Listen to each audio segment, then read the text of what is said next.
Hello বন্ধুরা, আজকের রেসিপিতে হয়েছে একদম সুস্বাদু মেটে আর কচকচির কষা। এটা একদম ঘরোয়া রেসিপি আর খুবই সহজ বানাইতে। এটা আপনারা ঘরে বানিয়ে খাইতে পারেন একদম ইজিলি। দেখেন বন্ধুরা, আমরা মেটে আর কচকচির জন্য কিছু মশলা পেস্ট করব। মশলার মধ্যে নিচ্ছি কাঁচা লঙ্কা, তারপরে রসুন, আদা আর পেঁয়াজ। পেঁয়াজটা কয়েকটা পিস দিব, বেশি দেবো না, বাকিটা আমরা তেলের মধ্যে ছাড়বো।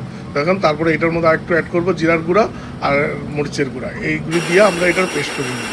তারপর আমরা কী করবো, গরম তেলে আমরা আলুগুলি ছেড়ে দিব। আলুগুলি আমরা ভাজ্যা উঠায় রাখবো। আর আলুগুলি ভাজার জন্য একটু লবণ আর একটু হলুদ দিয়া এটি আলুটি ভালো করে ভাজবো। আর আলুটি ভাজ্যা উঠে নিব, তার কারণ আমরা যদি একসাথে দিয়ে দিই আলুগুলি করলে পরে কষাটা নষ্ট হয়ে যাবে। তারপরে দেখেন বন্ধুরা, তেলের মধ্যে আমরা কিছু গোটা মশলা দিয়ে দিচ্ছি, এলাচি, দারচিনি, তারপরে তেজপাতা আর একটু লং। তারপরে আমরা দিয়ে দিলাম পেঁয়াজগুলো দিয়ে গোল্ডেন ব্রাউন অবধি এটা আমরা ভাজবো। ভাজার পরে আমরা পেস্ট করা মশলাটা এটার মধ্যে ঢেলে দিব। ঢালার পরে এই মশলাটা অল্প ভালো করে ভাজবো। ভাজার পরে এটার মধ্যে একটু লবণ অ্যাড করে দিব, তারপরে একটু হলুদ অ্যাড করে দিব। তারপরে এটারে ভালো করে নাড়াচাড়া করে এটার মশলাটারে ভালো করে ভাজবো। আর ভাজাটা হয়ে গেলে তারপরে এটার মধ্যে একটু টমেটো কেচাপ অ্যাড করে দেবো।